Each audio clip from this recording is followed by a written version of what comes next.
Oke, baik. Bismillahirrahmanirrahim. Assalamualaikum warahmatullahi wabarakatuh. Insya Allah pada kesempatan kali ini kita akan membahas bab yang selanjutnya setelah kita menyelesaikan bab yang kelima, yaitu pola-pola hereditas. Nah, hari ini kita akan mencoba masuk ke dalam bab yang baru, yaitu ke bab 6, mengenai pokok bahasan tentang mutasi. Gitu ya. Nah, adapun di pokok bahasan mutasi ini ada banyak yang akan kita bahas. Yang pertama, kita akan membahas dulu konsep umum, gitu ya. Nah, konsep umum apa saja yang melibatkan ketika kita berbicaranya mutasi? Ini yang mesti kalian kuasai terlebih dahulu. Gitu ya. Baik, kita akan masuk, gitu ya. Nah, bagaimana konsep umum ketika kita berbicaranya mutasi? Oke. Oke, sekilas kalian sudah mengenal mungkin ya berbicaranya mutasi gitu ya. Yang pertama, konsep umum dari mutasi itu dia merupakan sebuah perubahan. Ini konsepnya gitu ya. Nah, mutasi itu adalah sebuah perubahan. Perubahan dalam hal apa? Gitu kan ya yang jadi pertanyaannya, yaitu perubahan dalam susunan kimiawi gen. Gitu ya. Gen ada di mana? Jelas dia berada di dalam DNA. Artinya perubahan-perubahan yang ada di dalam DNA ini yang nantinya menimbulkan perubahan sifat. Sifat pada siapa? Yaitu sifat pada organisme yang mengalaminya. Nanti ada yang perubahannya itu bisa diturunkan, ada juga perubahannya yang memang tidak bisa diturunkan. Kita akan bahas nanti gitu ya, yang seperti apa perubahan dan susunan kimiawi yang memang bisa diturunkan.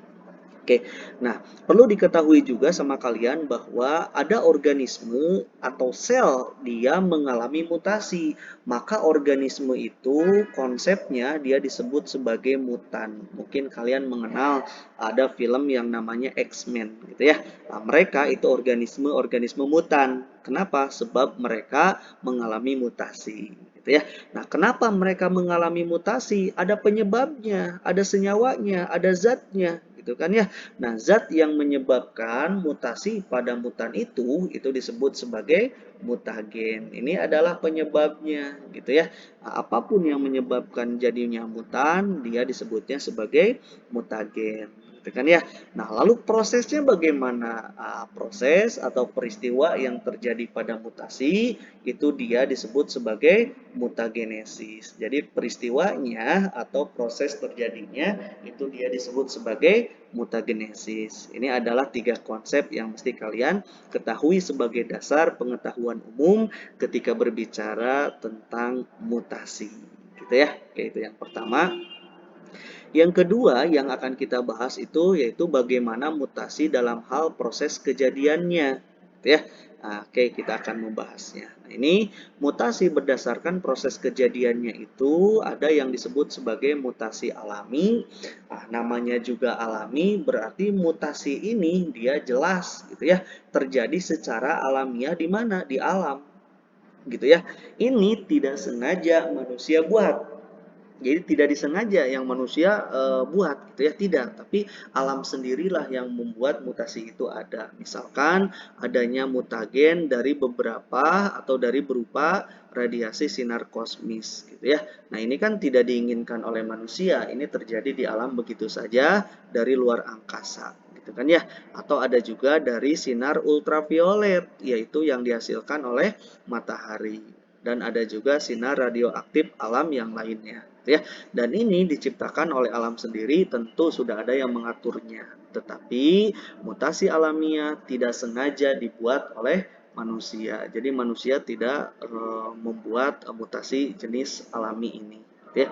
Tetapi ketika memang ada campur tangan manusia, maka kejadiannya itu disebut sebagai mutasi buatan gitu ya. Jelas kalau mutasi buatan berarti dia sengaja dibuat oleh siapa? Oleh manusia. Ketika manusia membuat sebuah mutasi, berarti mereka berpikiran ada sisi positif bagi mereka, gitu kan ya. Contoh, adanya produksi tanaman poliploidi, gitu ya.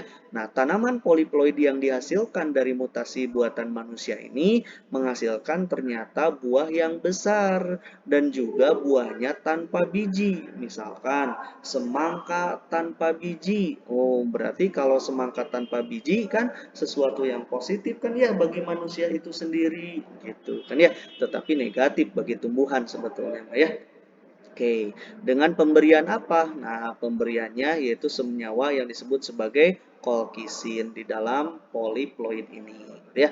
Atau ada teknik lain yang dibuat oleh manusia, ada yang disebut dengan mutasi dengan menggunakan radiasi, gitu ya. Khususnya dalam menghasilkan varietas padi, misalkan ada padi Mira 1 yang sangat unggul dibandingkan padi-padi yang lain. Ada juga padi Wolya, ada juga padi Mayang, gitu kan ya, yang sengaja dibuat manusia menghasilkan produk-produk yang unggul yang berbeda dari tanaman-tanaman alamiahnya gitu ya. Oke, itu dia mutasi berdasarkan proses kejadiannya. Yang ketiga, mutasi ini dapat kita bahas berdasarkan sel yang mengalaminya. Gitu ya, yang seperti apa? Seperti ini. Nah, mutasi berdasarkan sel yang mengalaminya nanti ada mutasi yang disebut sebagai mutasi somatik, berarti mutasi ini terjadi pada sel-sel somatik. Gitu ya. Apa itu sel somatik? Yaitu sel-sel tubuh gitu ya. Nah, sel-sel tubuh contohnya apa? Misal adanya zigot gitu ya, ada sel-sel embrio atau sel-sel pada manusia sel dewasa yang lainnya ketika tidak berbicara sperma dan ovum. Jadi kalau berbicara sperma dan ovum berarti bukan mutasi somatik gitu ya. Nah, semua sel itu somatik kecuali sperma dan ovum gitu ya. Jenis mutasi ini maka kalau terjadi pada sel-sel somatik maka dia tidak akan diwariskan kepada generasi selanjutnya. Berarti itu hanya milik organisme itu sendiri. Jadi kalau orang tuanya mengalami mutasi somatik berarti hanya terjadi pada orang tuanya saja gitu ya. Si anaknya mah tidak akan mengalami proses mutasi yang sama gitu ya. Oke, ada yang kedua, ada yang disebut sebagai mutasi gametik. Nah, berbeda dengan yang ini. Mutasi gametik itu adalah mutasi yang terjadi pada sel gamet. Jika terjadi pada sel gamet, maka misalkan gitu ya pada sperma atau sama ovum misalkan gitu ya, maka otomatis mutasi ini akan diwariskan kepada keturunannya. Jadi ketika orang tuanya mengalami mutasi gametik, baik sperma ataupun ovum, dia akan mewariskannya pada generasi selanjutnya. Ini kan lebih berbahaya gitu ya. Selain orang tuanya yang kena, juga generasi-generasi selanjutnya pun akan mengalami hal yang sama gitu ya. Oke. Terus selanjutnya ada mutasi berdasarkan materi genetiknya gitu ya. Yang seperti apa? Nanti mutasi berdasarkan materi genetiknya itu ada mutasi yang kenanya ke gennya, ada mutasi yang mengenainya kromosomnya gitu ya. Baik, kita akan membahas yang gennya dulu gitu ya. Bagaimana gen terjadinya mutasi pada gen. Oke. Yang pertama, jika kita berbicara mutasi yang terjadi titik tekannya pada gen, maka yang pertama itu mutasi yang mengalami perubahan di mana yang berubah itu jelas, yaitu materi yang ada di dalam gen. Gitu kan ya. Nah, siapa materi yang ada di dalam gen itu? Jangan lupa ini nih kata kuncinya, yaitu basa nitrogen. Basa nitrogen itu kan ada golongan purin, ada golongan pirimidin gitu ya. Mau A atau adenin, guanin, sitosin, timin gitu ya. Dialah gen yang kita sebutkan yang mengalami perubahan gitu ya. Oke, itu yang pertama. Yang kedua, konsepnya adalah contoh pada mutasi gen itu contohnya itu misalkan ada albino gitu ya atau albinisme pada manusia gitu kan ya. Albino pada manusia. Nah, kelainan yang lain ada kelainan bentuk eritrosit pada manusia. Ini adalah contoh-contoh dari hasil terjadinya mutasi gen gitu ya. Oke. Terus selanjutnya, nah nanti ada macam-macamnya. Macam-macam mutasi gen ini ada yang termasuk ke dalam substitusi, ada yang masuk ke dalam delesi, ada yang masuk ke dalam insersi atau adisi. Jadi contoh dari mutasi gen itu hanya 3 gitu ya. Tetapi nanti dibagi-bagi lagi. Substitusi contohnya apa? Nanti kita akan lihat gitu ya. Insersi seperti apa? Nanti kita akan lihat gitu ya. Yang jelas mutasi gen itu dia meliputi substitusi, delesi, dan insersi. gitu ya. Oke, kita contoh, kita bahas satu persatu. Substitusi. Oke. Yang pertama adalah substitusi, mutasi gen. Nah, substitusi ini dia merupakan mutasi gen yang mengarah ke perubahan kode genetik, gitu ya. Jelas, gennya yang kena. Bisa terjadi pada kode gen, yaitu DNA, bisa juga terjadi pada RNA messenger. Jadi ingat, substitusi bisa terjadi pada DNA, bisa juga terjadi pada kodon atau RNA messenger atau RNA duta gitu kan ya. Nah, ingat-ingat nih dari urutan kode basa nitrogennya gitu. Contoh eh, apa namanya? Nah, akibat dari kesalahan tersebut, ya, perubahan basa nitrogen pada DNA, perubahan basa nitrogen pada RNAM, gitu ya. Akibatnya apa? Nanti akan terbentuk asam amino, gitu kan ya, yang tidak diinginkan, yang akan berdampak apa? Ketika asam amino yang tidak diinginkan terbentuk, dampak yang paling besarnya apa? Nanti ada kesalahan di dalam proses pembentukan protein. Misalkan proteinnya mau untuk pembentukan enzim, ternyata protein yang diinginkan tidak sesuai, maka enzim pun yang diinginkan tidak akan terbentuk. Bahaya, itu kan ya. Nah, gitu. Substitusi nanti kita akan bahas menjadi dua berdasarkan perubahannya, itu ya. Yang pertama ada yang disebut sebagai transisi. Ini adalah contoh dari substitusi, yaitu transisi.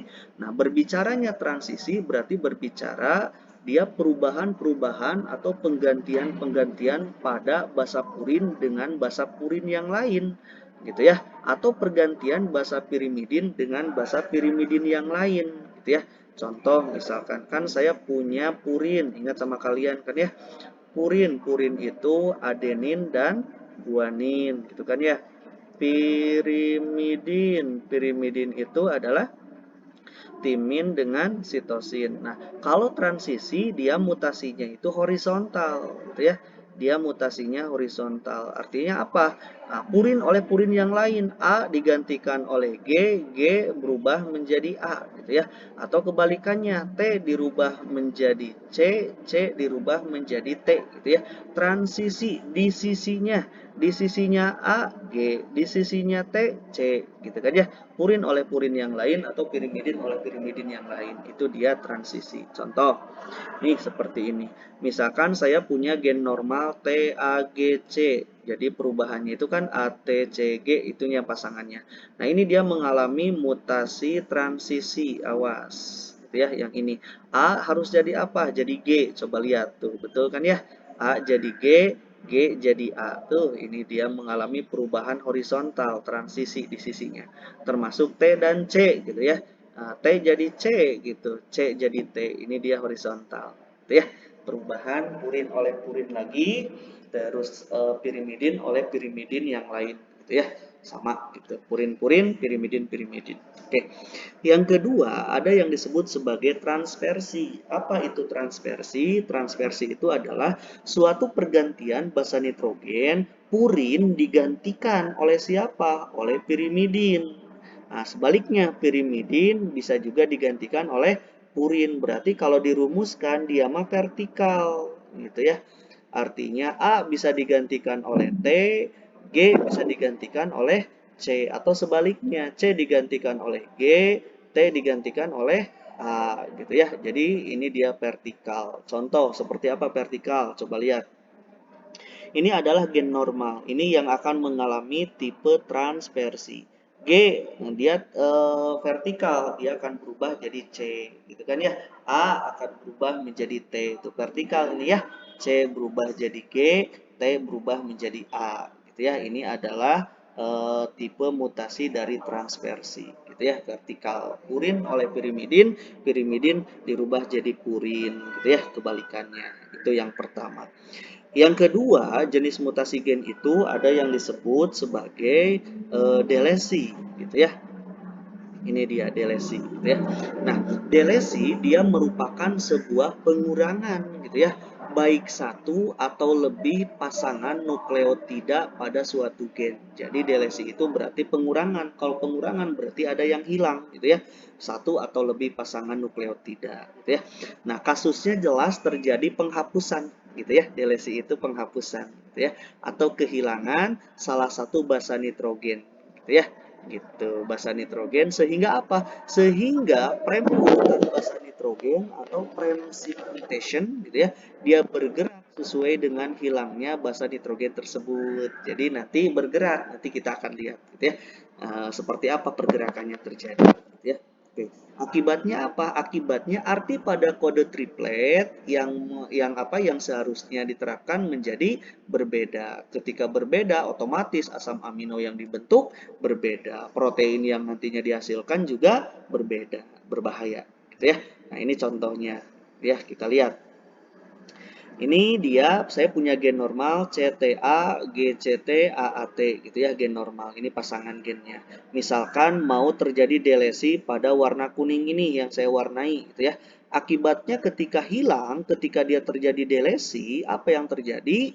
Gitu ya. Coba lihat, premnya bergerak gitu ya, prem shift mutationnya ini bergerak gitu. Akibatnya kan seharusnya GCT, ini G-nya hilang jadi CT kan, A-nya ngambil dari depan, set diambil jadi CTA, jadi GAT gitu ya.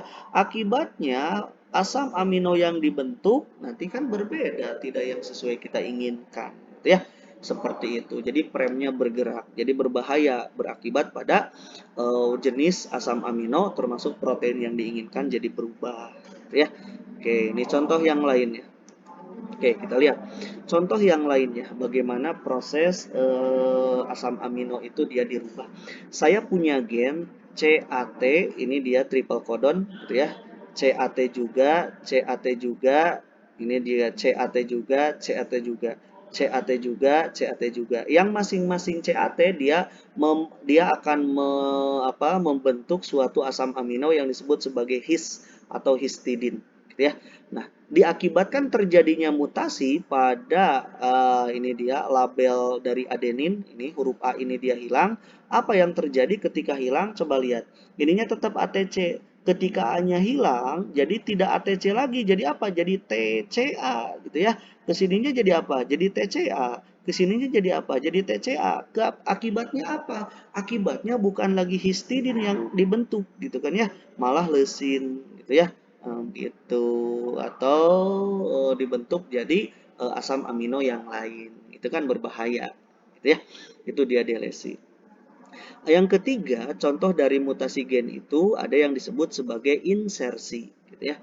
Apa itu insersi? Insersi itu adalah pengisian atau penyisipan gitu ya, basa nitrogen di antara urutan basa. Jadi ada yang hadir, ada yang masuk gitu ya. Nah, sehingga apa yang terjadi ketika ada yang menyisip basa nitrogennya? Akibatnya frame berubah gitu ya, dan otomatis asam amino yang terbentuk juga berubah. Jelas gitu ya. Ketika ada yang menyisip jelas pasti berubah. Nanti kita akan lihat. Jadi insersi itu terjadi penambahan satu, kata kuncinya penambahan satu atau lebih dari pasangan nukleotida gitu ya, pada suatu gen berpengaruh pada urutan basa nitrogen sebelumnya gitu ya. Akibatnya asam amino yang akan diterjemahkan juga jadi berbeda gitu ya. Ini dia contohnya. Nih, saya punya gen normal harusnya CTA dan GAT gitu ya. Ini gen normalnya. Ternyata ada yang menyisip di antara A dan T dan di sini nih ada yang menyisip, ada yang masuk di sini, gitu ya. Siapa yang masuk? G dan C, gitu ya. Ini masuk. Akibatnya apa? Bukan lagi CTA, tapi dia jadi CTG. Bukan lagi GAT, tapi dia berubah jadi GAC. Akibatnya prem yang lain jadi mundur, gitu ya. Harusnya ini GCT, sekarang jadi AGC. Itu jadi berubah. Ini juga jadi berubah, gitu ya. Nah, perubahan ini mempengaruhi pada proses asam amino yang akan diterjemahkan, gitu ya, berakibat pada produksi protein yang berkelainan gitu ya. Ini dia insersi. Terus, nah ini dia contohnya tadi sudah sama ya, ada cat-cat dia menghasilkan histidin semuanya gitu. Ternyata ada yang menyisip gitu ya. Apa yang menyisipnya di antara cat ini, cat satu dengan cat 2 ada yang menyisip huruf A gitu ya. Nah, ini menyisip. Akibatnya cat yang ini mah histidin, tapi kan ini bukan lagi cat, tapi bermulainya dari triple codon ini. Jadi ACA. ACA ini bukan lagi menerjemahkan histidin, tapi dia menjadi treonin gitu ya, kesananya serin tuh jadi berubah, jadi tidak sesuai yang kita inginkan, bahaya gitu ya. Oke, ada tambahan lain mengenai mutasi gen ini. Nah, perlu diingat ada yang disebut sebagai nonsense mutasi gitu ya, atau mutasi tak bermakna gitu. Nah, mutasi tak bermakna, contoh yang pertama, nonsen mutasi ini dia atau mutasi tak bermakna itu dia suatu peristiwa di mana terjadi perubahan kodon triple gitu ya, dari kode basa nitrogen asam amino gitu ya, tetapi tidak mengakibatkan perubahan pembentukan protein. Artinya basa nitrogen berubah gitu ya, tetapi ternyata asam amino dan protein yang dibentuknya mah tetap sesuai yang diinginkan oleh kita. Nah, yang seperti itu disebut sebagai nonsense mutation atau mutasi tak bermakna. Dia berubah tapi tak bermakna. Kenapa tak bermakna? Malah menghasilkan protein yang tetap sama yang kita inginkan. Gitu ya. Contoh, kita lihat. Misalkan contoh nonsense mutation itu adalah UUU harusnya mengkode penilalanin. Ternyata U yang ketiga berubah menjadi C gitu kan ya. Ternyata UUC juga sama memproduksi penilalanin, jadi tidak ngaruh perubahannya. Nah, itu yang disebut sebagai mutasi tak bermakna, gitu ya. Berubah, tapi asam amino yang dihasilkannya tetap sama, gitu ya. Itu nonsense mutation, gitu ya. Contoh yang tadi, ini dia glutamin mau menghasilkan, gitu ya, cag ternyata C di sini berubah menjadi T gitu ya. Lalu ternyata ketika berubah dia jadi codon stop. Ketika berubah jadi codon stop dan dia tidak menghasilkan lagi asam amino kan ya. Ketika tidak menghasilkan asam amino tapi tidak ngaruh. Kenapa tidak ngaruh? Sebab protein yang dibentuk asam aminonya sama gitu ya. Dibentuk dari asam amino yang sama. Gitu ya. Meskipun diberhentikan, tetap kan kita sebelumnya sudah memproduksi asam amino yang sama, membentuk protein, tetap protein yang diinginkan gitu, gitu ya. Berarti perubahan ini tak bermakna gitu ya. Nah, gitu, tetap menghasilkan protein yang diinginkan. Itu yang pertama.